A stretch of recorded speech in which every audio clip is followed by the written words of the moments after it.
മുഖ്യമന്ത്രിയുടെ പ്രസംഗത്തിനിടെ ചോദ്യം ചോദിക്കാൻ ശ്രമിച്ച ആളോട് അത് വീട്ടിൽ പോയി ചോദിച്ചാൽ മതിയെന്ന് മുഖ്യമന്ത്രി. CMA ഒരു ചോദ്യമെന്ന് പറഞ്ഞ ആളോടാണ് മുഖ്യമന്ത്രിയുടെ ഈ വിധത്തിലുള്ള പ്രതികരണം. കോന്നി തെരഞ്ഞെടുപ്പ് കൺവെൻഷനിലായിരുന്നു സംഭവം. അടിസ്ഥാന സൗകര്യ വികസനങ്ങളെക്കുറിച്ചായിരുന്നു മുഖ്യമന്ത്രി പ്രസംഗിച്ചു കൊണ്ടിരുന്നത്. തെരഞ്ഞെടുപ്പ് വേളയിൽ തുടർച്ചയായി 2ാം തവണയാണ് മുഖ്യമന്ത്രി വാവിട്ട് സംസാരിക്കുന്നത്. നേരത്തെ അമ്പലപ്പുഴയിലെ സ്വതന്ത്ര സ്ഥാനാർത്ഥി G. സുധാകരന്റെ നിലപാടിനെ ചെറ്റത്തരമെന്ന് വിശേഷിപ്പിച്ചിരുന്നു. ഇപ്പോൾ വീട്ടിൽ പോയി ചോദിക്കണമെന്ന് മുഖ്യമന്ത്രി പറഞ്ഞതും സോഷ്യൽ മീഡിയ ചർച്ചയാക്കിയിരിക്കുകയാണ്. CPM ഭരണത്തിലുള്ള അടൂർ സഹകരണ ബാങ്കിൽ വൻ ക്രമക്കേട്, അഴിമതിക്ക് കൂട്ടുനിൽക്കാനാകാത്തതിനാൽ രാജിവെച്ച് പ്രസിഡന്റ് വാർത്തകൾ.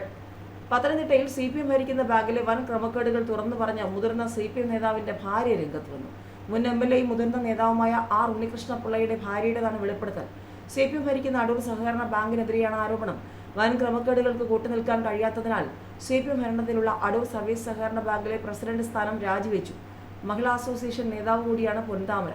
75 ലക്ഷം രൂപയുടെ ക്രമക്കേടുകളാണ് ബാങ്കിൽ കണ്ടെത്തിയത്.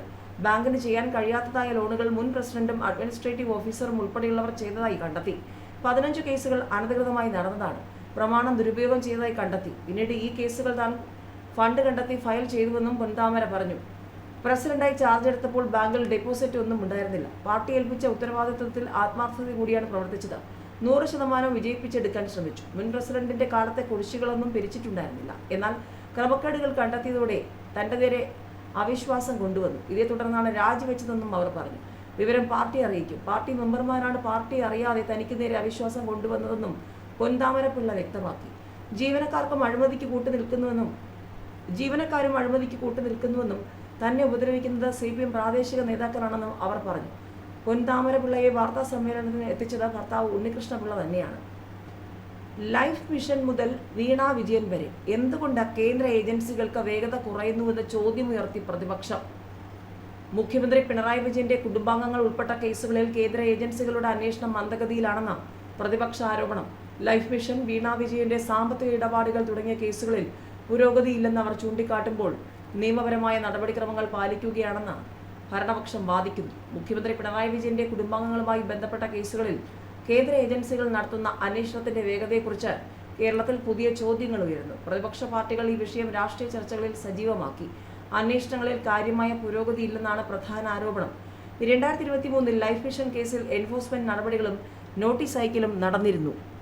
എന്നാൽ അന്വേഷണത്തിന്റെ ആദ്യഘട്ടങ്ങളിൽ പരാമർശിക്കപ്പെട്ട വ്യക്തികൾക്കെതിരെയുള്ള നടപടികളിൽ പിന്നീട് പുരോഗതിയൊന്നും ഉണ്ടായില്ല. അതുപോലെ വീണ വിജയന്റെ സാമ്പത്തിക ഇടപാടുകളെക്കുറിച്ച് എൻഫോഴ്സ്മെന്റ് ഡയറക്ടറേറ്റ് നടത്തുന്ന പരിശോധനകളിലും കഴിഞ്ഞ കുറച്ചു മാസങ്ങളായി കാര്യമായ അപ്ഡേറ്റുകളൊന്നുമില്ല.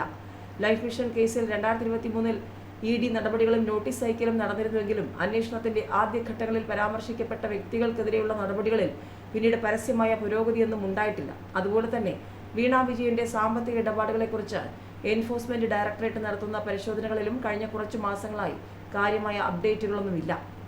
കേന്ദ്ര ഏജൻസികൾ എല്ലാ കേസുകളിലും ഒരേ മാനദണ്ഡമാണോ പിന്തുടരുന്നത് എന്നാണ് പ്രതിപക്ഷ നേതാക്കൾ ചോദിക്കുന്നത്.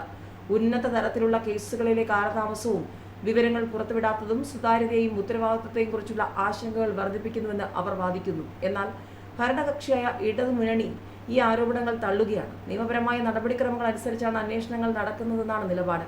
വിവരങ്ങൾ പുറത്തുവിടാത്തത് അന്വേഷണം നടക്കുന്നില്ല എന്നതിന് തെളിവല്ലെന്ന് സർക്കാർ വൃത്തങ്ങളും ചൂണ്ടിക്കാണിക്കുന്നു. എങ്കിലും ഈ വിഷയം സംസ്ഥാനത്തെ രാഷ്ട്രീയ ചർച്ചകൾക്ക് പുതിയൊരു മാനം നൽകിയിട്ടുണ്ട്. അന്വേഷണ ഏജൻസികളുടെ പ്രവർത്തന രീതി, കേസുകൾ തിരഞ്ഞെടുക്കുന്നതിലെ വിവേചനം, ഭരണകൂടത്തിന്റെ വിശ്വാസ്യത തുടങ്ങിയ വിഷയങ്ങളിലേക്ക് ഈ സംവാദം തിരഞ്ഞെടുപ്പ് സമയത്ത് വാതിൽ തുറന്നിരിക്കുകയാണ്.